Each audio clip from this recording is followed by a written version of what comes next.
My name's Akene. I'm 17 years old from Manchester. My passions are acting and boxing, hence here you find me in the gym. One reason I love acting is the fact that I can explore different scripts in different sort of ways.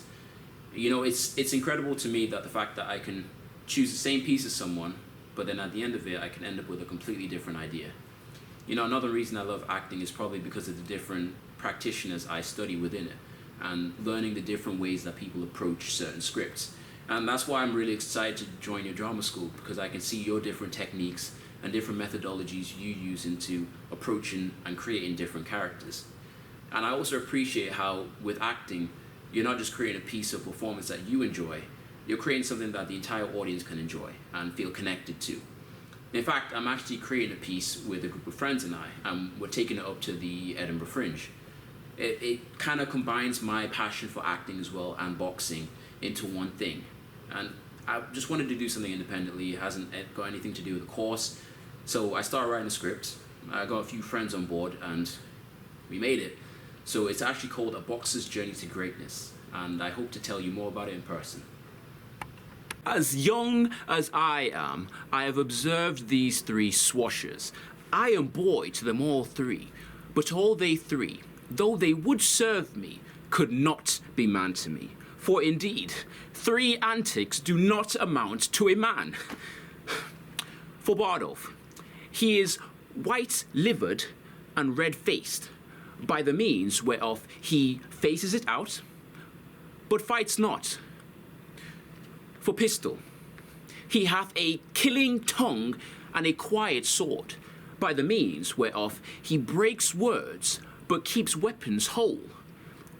For Nym, he hath heard that men of few words are the best men, and therefore he scorns to say his prayers, lest he should be thought a coward.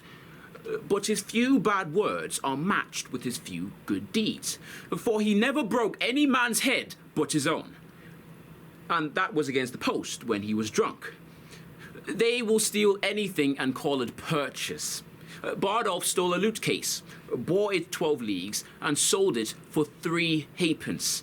Bardolph and Nym are sworn brothers in filching, and in Calais they stole a fire shovel. I knew by that very act of service that the men would carry coals. I mean, they would have me as familiar with men's pockets as their gloves or their handkerchiefs, which makes much against my manhood. I mean, to take from another's pocket to put into my own, for it is plain pocketing up of wrongs.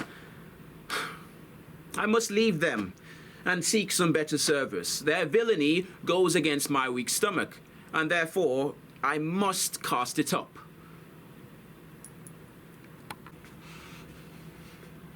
Now Levy got to be Levy. And he don't need nobody mess with him about the white man. Cause y'all don't know nothing about me. Y'all don't know Levy.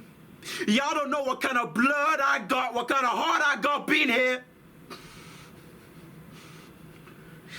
I was 8 years old when I watched a gang of white men come into my daddy's house and have to do my mama any way they wanted.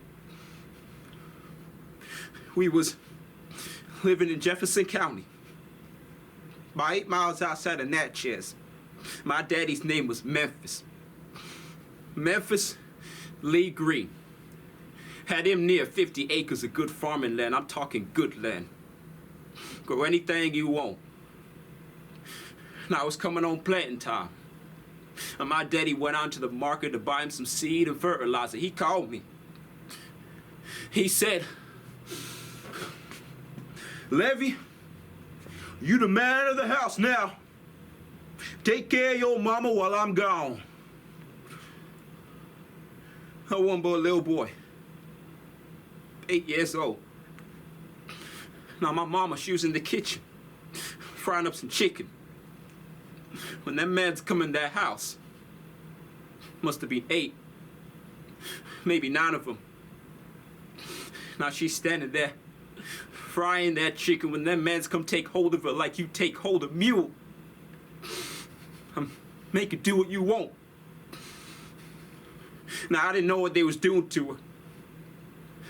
But I figure whatever it was, they may as well do to me too.